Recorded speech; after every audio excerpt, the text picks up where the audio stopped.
بسم اللہ الرحمن الرحیم۔ پچھلے ویلاگ میں ہم نے ذکر کیا تھا ریڈ کو یا ریڈ ہیفر کا، اس کی ریئلٹی میں نے آپ کے سامنے رکھنے کی کوشش کی تھی۔ اگر تو یہ ان کی کتابوں میں درج ہے تو ان کی کتابیں منسوخ ہو گئیں اور فائنل میسج آف اللہ آ گیا۔ اب ہمیں اس میں دیکھنا چاہیے کہ اس میں ہمارے لیے کیا ہدایات ہے۔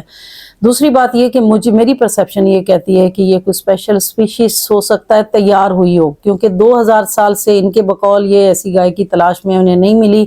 اب جب غزہ میں مسلمانوں کا بے دردی سے قتل کیا جا رہا ہے، وہاں پہ اس ٹائم پہ اسرائیل کو یہ گائے ملنا یہ بھی ایک سوالیہ نشان ہے، اور پھر پوری کی پوری ریڈ گائے مل جانا، مجھے لگتا ہے کوئی اسپیشل اسپیشیز تیار کی گئی ہو یا پھر اس کی کوئی اسپیشل بریڈنگ کی گئی ہو، اور پھر وہ بھی دنیا کے کسی اور خطے سے نہیں، امریکہ کے شہر ٹیکساس سے ملی ہے۔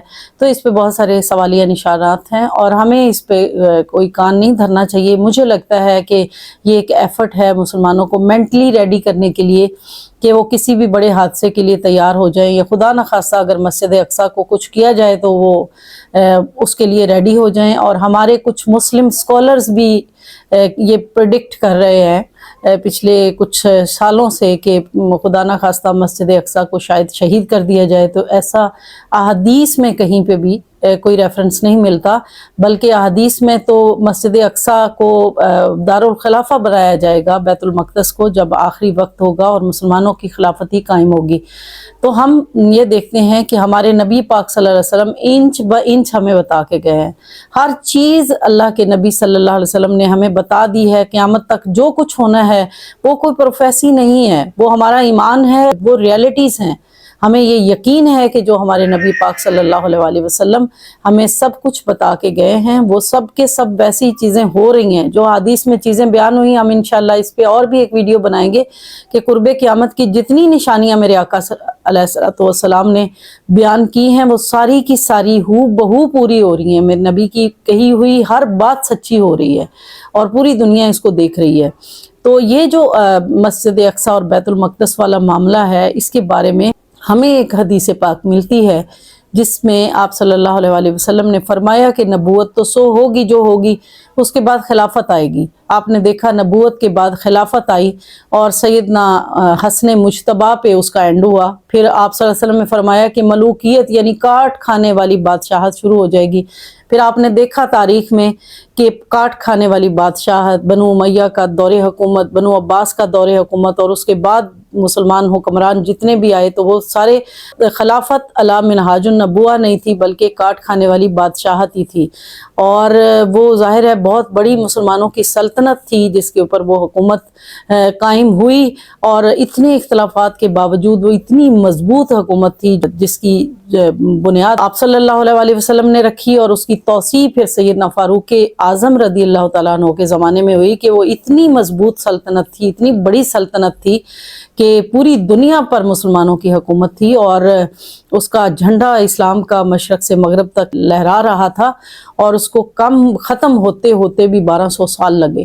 تو یہ کوئی چھوٹی بات نہیں تھی۔ اللہ تعالیٰ نے مسلمانوں کو اتنا زیادہ عروج عطا فرمایا۔ اس زمانے میں مسلمانوں کی اتنی زیادہ ویلیو تھی کہ مغرب کے لوگ، یورپ کے لوگ ہمیں ٹیکس دیا کرتے تھے، اور آج سے کچھ 100 سال پہلے ہی امریکہ یہاں سے سمندروں سے گزرنے کے لیے ہمیں ٹیکس دیتا تھا، اور یورپ کے کسی کنٹری میں اگر کسی مسلمان حکمران کا، یہ جو عباسی حکمران تھے ہارون الرشید وغیرہ، اس زمانے میں کسی کو اگر خط مل جاتا مسلمانوں کا تو وہ بڑا فخر محسوس کرتا تھا کہ ہمیں بڑی سپر پاور کا خط آیا ہے، اور جتنا بھی انٹیلیجنسیا تھا پوری دنیا کا وہ سارا کا سارا بغداد اور اسپین کا رخ کرتا تھا۔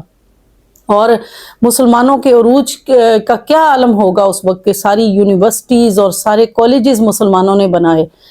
کلیہ کا لفظ جو ہے وہ مسلمانوں، عربی کا لفظ ہے، کلیہ سے کالج بن گیا، اور یہ جو یونیورسٹی الجامعہ کا لفظ ہے یہ بھی یونیورسٹی اسی کا ٹرانسلیشن ہے، تو یہ کانسیپٹ بھی مسلمانوں نے دیا۔ ایون کہ آج کے دور میں بھی جتنی بھی یونیورسٹیز ہیں وہ جب ڈگری ایوارڈ کرتی ہیں تو وہ گاؤن پہنے ہوئے تھے، گاؤن پہنتے ہیں، تو گاؤن اسپیشلی مسلمانوں کے لیے عظمت کی علامت تھی، جو بڑے ہائی فائی قسم کے، یہ گاؤن عربی لباس ہے، اور ہائی فائی لیول کے لوگ جو ایلیٹ کلاس کے لوگ ہوتے تھے وہ گاؤن پہنتے تھے. تو آج بھی باہر کی یونیورسٹیاں، یورپ کی یونیورسٹیاں، امریکہ کی یونیورسٹیاں جب ڈگری ایوارڈ کرتے ہیں تو آج بھی اس چیز کے زیر اثر ہیں اور وہ گاؤن استعمال کرتے ہیں. تو ہمارا وہ دور بھی شروع ہوا جو ملوکیت کا دور تھا، بادشاہت کا دور تھا، مگر وہ بہت بڑا دور تھا. اور پھر آقا علیہ الصلوۃ والسلام کا حرف بحرف سچ ہوا. آپ صلی اللہ علیہ وسلم نے فرمایا کہ اس کے بعد ملکن جبریہ شروع ہو جائے گا، اور وہ ہوا.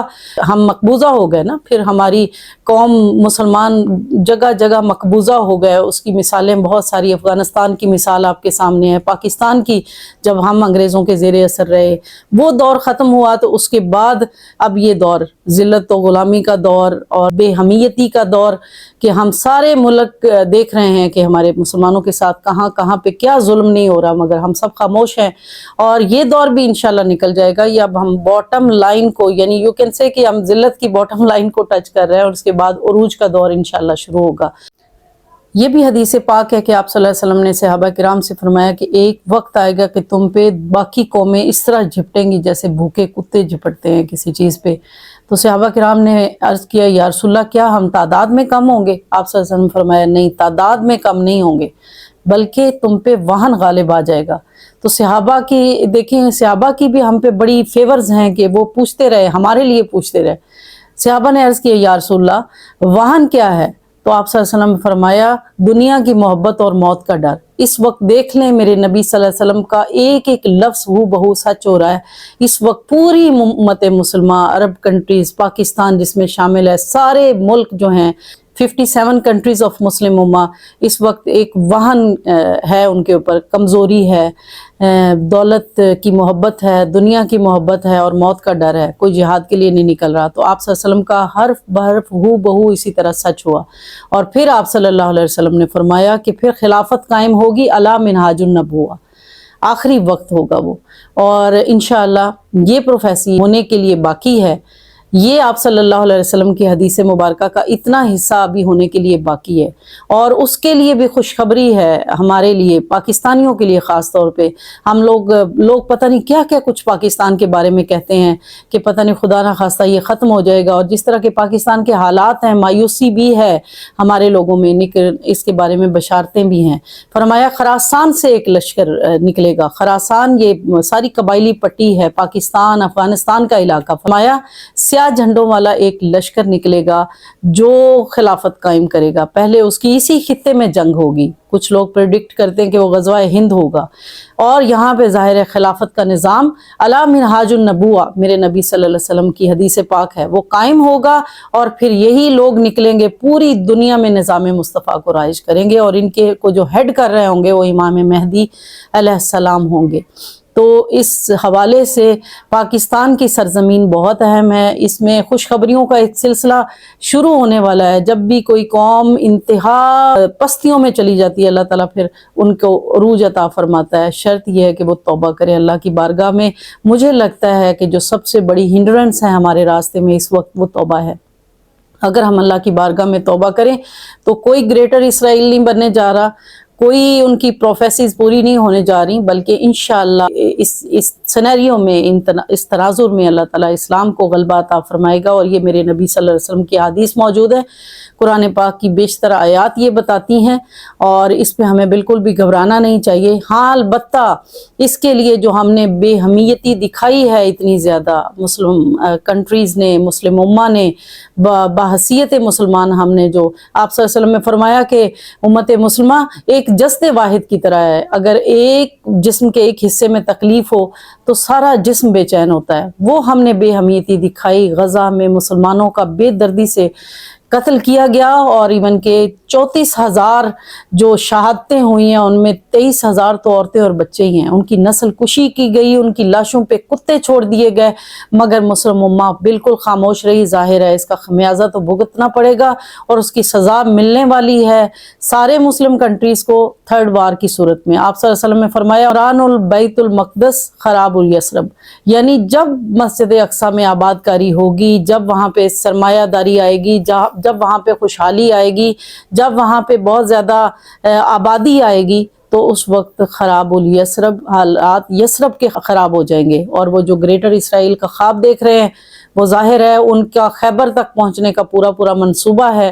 تو پھر ایک ایسی جنگ ہوگی جسے الملحمہ کے نام سے حدیث میں بیان کیا گیا۔ وہ ملحمہ اتنی بڑی جنگ ہوگی، اس میں عربوں کو سب سے زیادہ مار پڑنے والی ہے۔